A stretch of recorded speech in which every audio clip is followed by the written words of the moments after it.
మీకు ఎప్పుడైనా అనిపించిందా అసలు ఈ డాండ్రఫ్ అంటే ఏంటి, ఎందుకు వస్తుంది అని? మనమందరం గమనించే ఉంటాం, డాండ్రఫ్ వల్ల మన హెయిర్ ఊడిపోవడం, దురద రావడం, ఇరిటేషన్, ఇలాంటి తెల్లటి ఫ్లేక్స్ మన తల మీద కనబడడం లాంటి సిచ్యువేషన్స్ని. అసలు ఈ డాండ్రఫ్కి కారణం ఏంటో తెలుసా? ఈ మ్యాలసీషియా గ్లోబోసా అనే ఫంగస్. ఈ మ్యాలసీషియా గ్లోబోసా ప్రతి ఒక్కరిలోనూ ఉంటుంది. లిటరల్లీ మన స్కాల్పే దాని ప్రపంచం. డైలీ మన బాడీ స్వెట్తో పాటు సీబమ్ అనే ఆయిలీ సబ్స్టెన్స్ని మన స్కిన్ మీద ప్రొడ్యూస్ చేస్తుంది. బట్ ఈ మ్యాలసీషియా గ్లోబోసా అనే ఫంగస్ మన స్కాల్ప్ మీదే ఎక్కువగా ఉంటుంది. బికాస్ మన బాడీలో మన స్కాల్పే మోస్ట్ వెట్ ఏరియా. అలాగే ఇక్కడే సెబేషియస్ గ్లాండ్స్ ఎక్కువగా ఉంటాయి. వై బికాస్ మన హెయిర్ డ్రై కాకుండా మన బాడీ ఇక్కడే సీబమ్ని ఎక్కువ ప్రొడ్యూస్ చేస్తుంది. సో మ్యాలసీషియా మన బాడీ ప్రొడ్యూస్ చేసే ఆయిలీ సబ్స్టెన్స్ అయినటువంటి సీబమ్ని తింటుంది.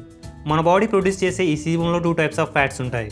ఒకటి సాచురేటెడ్ ఫ్యాట్స్ అయితే ఇంకోటి అన్సాచురేటెడ్ ఫ్యాట్స్. బట్ ఈ మ్యాలసీషియా ఫంగస్ ఓన్లీ సాచురేటెడ్ ఫ్యాట్స్ని మాత్రమే తింటుంది. అన్సాచురేటెడ్ ఫ్యాట్స్ని ఎక్స్క్రీషన్ ద్వారా బయటకు పంపిస్తుంది. బట్ ఈ unstable double bonded unsaturated fats మన స్కిన్ బ్యారియర్ని బ్రేక్ చేసి వాటర్ లాస్కి కారణమవుతాయి. దీన్ని మన బాడీ గుర్తించి మన ఇమ్యూన్ సిస్టమ్ని యాక్టివ్ చేస్తుంది. అలాగే ఇది అక్కడ ఇన్ఫ్లమేషన్కి కారణమవుతుంది. సో అక్కడున్న ఆ బ్రోకెన్ బ్యారియర్ని రిపేర్ చేయడానికి, అలాగే ఆ అన్సాచురేటెడ్ ఫ్యాట్స్ని రిమూవ్ చేయడానికి మన బాడీ అక్కడ సెల్ డైయింగ్ ప్రాసెస్ని, అలాగే సెల్ జనరేషన్ ప్రాసెస్ని స్పీడప్ చేస్తుంది. ఎగ్జాంపుల్, ప్రతి 7 డేస్కి మన స్కిన్ సెల్స్ చనిపోవడం అండ్ అలాగే అక్కడ కొత్త సెల్స్ పుట్టడం జరుగుతుంది. ఆ చనిపోయిన సెల్స్ ఈ విధంగా ఫ్లేక్స్ లాగా ఫామ్ అవుతాయి.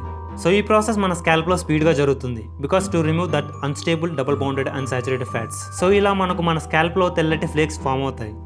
సో ఈ డాండ్రఫ్ రాకుండా అండ్ వచ్చినా ఎలా వదిలించుకోవాలి అని అనొచ్చు. So use a better dandruff shampoo. In my opinion ఈ డాండ్రఫ్ని ప్రతి ఒక్కరు ఎక్స్పీరియన్స్ చేసే ఉంటారు, ఎస్పెషల్లీ అట్ టీనేజ్.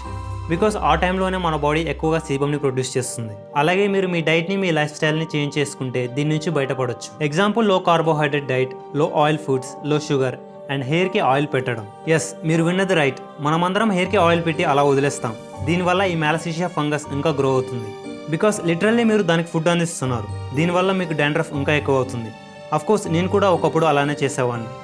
ఇప్పుడైతే నేను స్నానానికి ముందు 15 to 20 మినిట్స్ బ్యాక్ మాత్రమే ఆయిల్ పెడతా. అలాగే మీరు యూస్ చేసే వాటర్లో ఫ్లోరిన్ అండ్ క్లోరిన్ ఎక్కువగా ఉన్నా మీకు డాండ్రఫ్ వస్తుంది. బికాస్ ఇవి మన స్కాల్ప్ని ఫ్లేకీగా, డ్రైగా మారుస్తాయి. సో ఈ వీడియో మీకు నచ్చింది అని అనుకుంటున్నాను. నచ్చితే, అలాగే ఇన్ఫర్మేటివ్ అని అనిపిస్తే నా ఛానల్లో ఇలాంటి వీడియోస్ ఇంకా చాలా ఉన్నాయి. ఒకసారి చూడడానికి ట్రై చేయండి. అండ్ వీలుంటే నా ఛానల్ని సబ్స్క్రైబ్ చేయండి. ఫైనల్లీ, లివ్ లైక్ ఏ హంటర్, ఏజ్ లైక్ ఏ వ్యాంపైర్.